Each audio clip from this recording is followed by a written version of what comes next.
The theme. Phone calls between the ships at 2 in the morning. Kuro Ken. This one takes place a year after canon, so Kenma's third year of high school. Kenma glanced up from his Nintendo to look over at his ringing phone. It was an incoming audio call from Kuro. Weird. He usually wasn't up this late. Kenma leaned over to answer it before going back to his game. Hey, Kuro. Kenma. You picked up. MHM.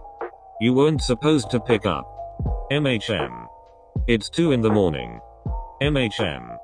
When are you going to sleep? MHM. That wasn't an answer to the question. MHM. Kuro sighed. Kenma. Seriously. You need to get some rest. It's not healthy. But Kenma only squinted harder at his Nintendo screen. MHM. Kuro sighed again. Kenma. You shouldn't have even picked up. Why did you call if you didn't want me to pick up? To tell you to go to sleep. But even you haven't gone to sleep. Because I wanted to make sure that you went to sleep. You stayed up to tell me that I shouldn't stay up. I just got. Stop making it seem dumber than it actually is, okay? Okay. It was quiet for a long moment. Something rustled on the other side of the line. You're still not asleep. Neither are you. Well, I'm not going to sleep until I know you're asleep. Consider me asleep then. But you're not. But I am. But you're not. But I am. Kenma. I think I would know better than you would if I'm asleep, right? I can literally hear you playing Mario Kart. No, you can't. Yes, I can. Who's Mario Kart? Jesus Christ. Who's Jesus Christ? Go to bed, Kenma. Who's Kenma? I'll introduce you in the morning. Now bed. Kenma hummed thoughtfully. What would I get out of it? Rest. Kenma considered it for a moment. Meh. I'll pass. Kuro sighed loudly. Fine. And that Minecraft skin you wanted? Kenma narrowed his eyes, pausing his game. Your treat? My treat. But I need proof that you actually went to sleep. Okay. Kenma flipped off his Nintendo and set it down beside his bed, snuggling into the covers and shutting his eyes. Deal. It was quiet for a moment before Kuro spoke. Are you just going to fall asleep on the phone, or? MHM. Kuro laughed lightly. So you're suggesting we sleep together? God. You're so gross, Kuro. Quite disgusting, really. Kenma cracked a little smile, and it went quiet for a moment. After a slight pause, however, Kenma could hear Kuro yawn on the other end of the line. He usually wasn't up this late. Kenma bit his lip. Kuro? Yeah? Why did you stay up? Kuro paused. I don't know. Just worried about you, I guess. Kuro. Kenma. You don't have to worry. But I do. But you don't have to. Kuro let out a little huff. But I want to, Kenma. He took a deep breath. Isn't that what this is all supposed to mean? That we want to worry about each other? Kenma didn't respond, and it was silent for a bit. When he next spoke, however, Kenma's voice was soft. I don't want to be your burden. Kenma. The setter could hear the covers rustling as Kuro sat up in bed. You're not my burden. You stayed up until 2 in the morning to make sure I went to bed. That's practically the definition of a burden. But I don't feel burdened.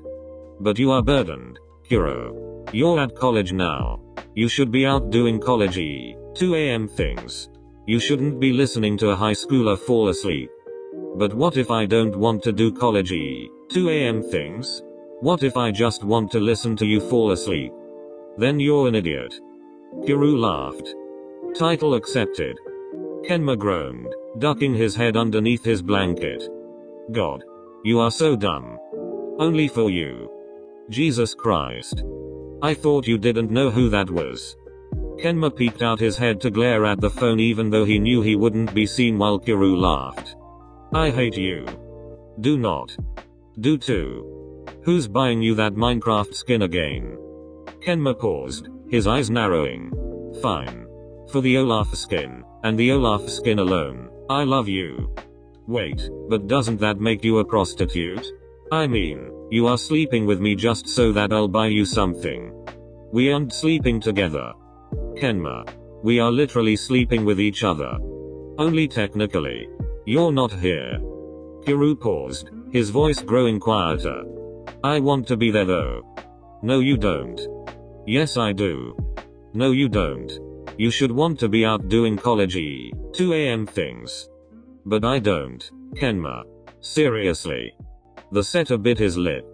Promise? Promise. Kenma took a deep breath. Okay. Night, Kuro. Night, Kenma. Kenma snuggled into his covers, waiting until Kiru's breaths had evened out before he whispered into the darkness of his room. I love you. Kiru's voice was quiet too, barely above a murmur. Heard that? Kenma flushed pink. No you didn't. Yes I did. No. Yup. Kiru's blankets rustled on the other end of the line. Love you too, Kenma. Promise? Promise. Kenma smiled a little, closing his eyes against his pillow. Okay.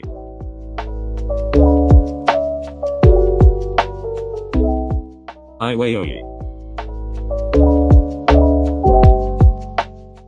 This one takes place during the canon timeline. Iwaizumi groaned at the sound of his phone ringing, flipping it over to check the caller before sighing loudly and picking up. So I had an idea. Oikoa.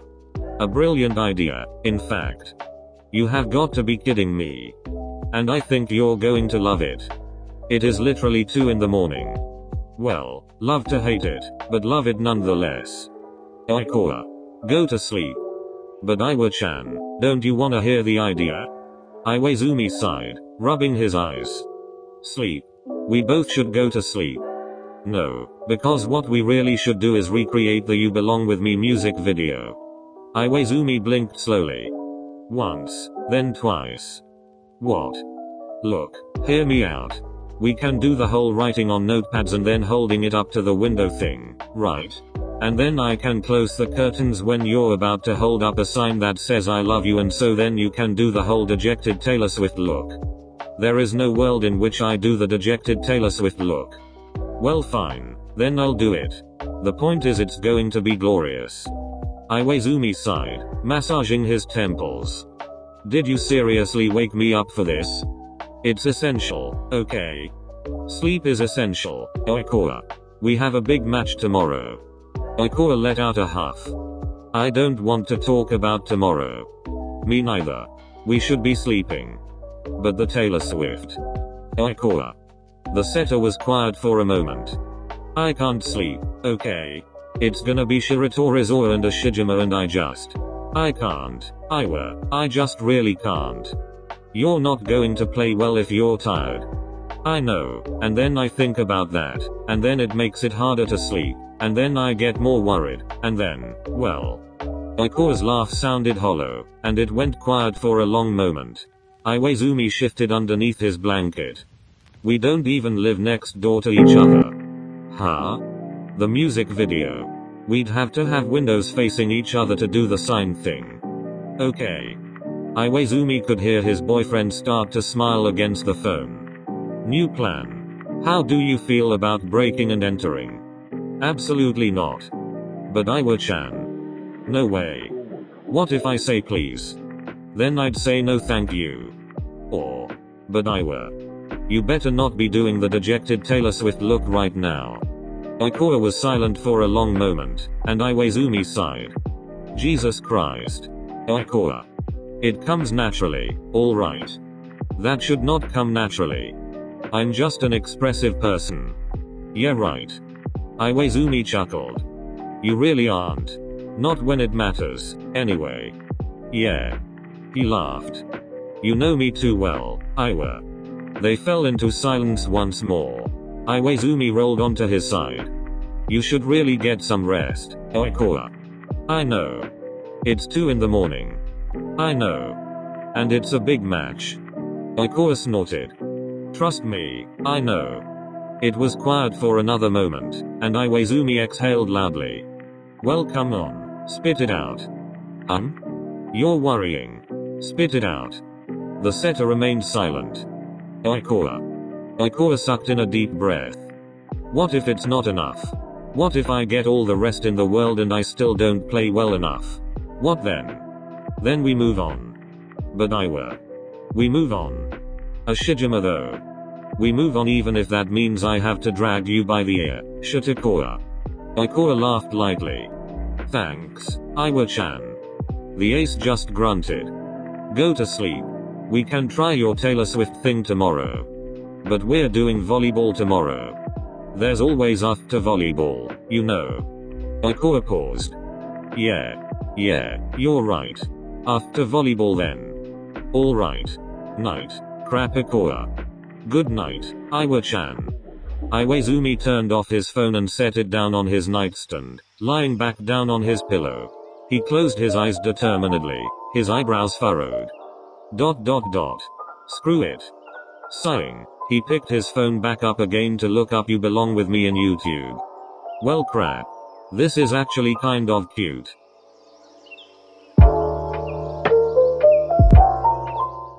Bakuaka.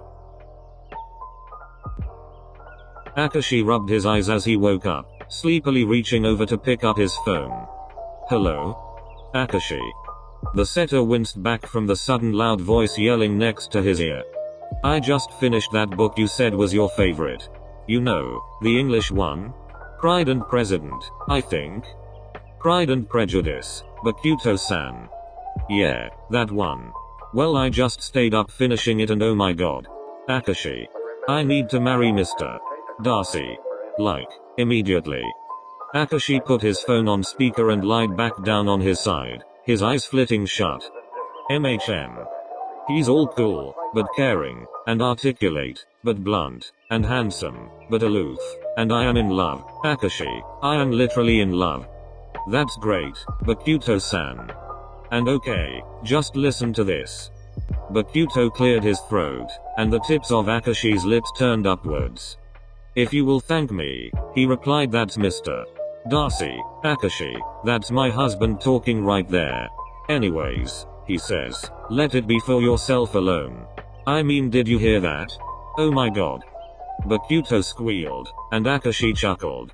When his laugh turned into a yawn, however, Bakuto's voice grew worried.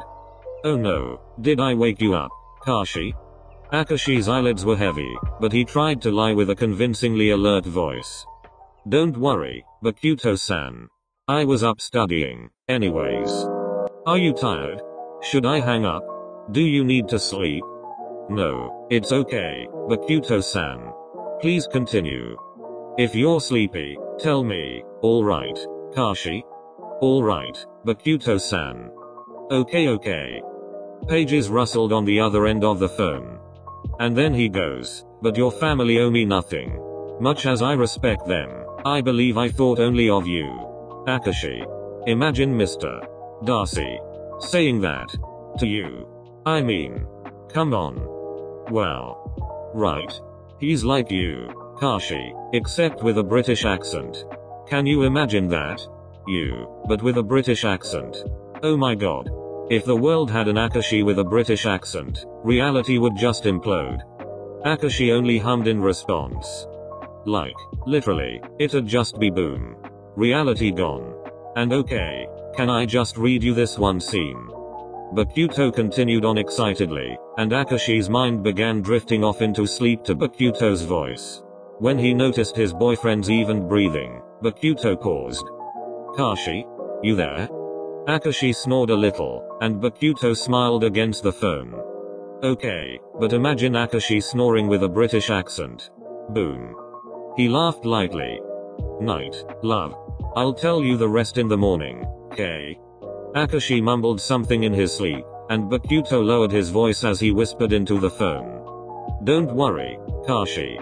I wouldn't leave you for Mr. Darcy. But SHH, that's a secret. Bakuto giggled a little before hanging up. On the other end of the phone, Akashi rolled over, his lips tilted upwards in a smile as he slept.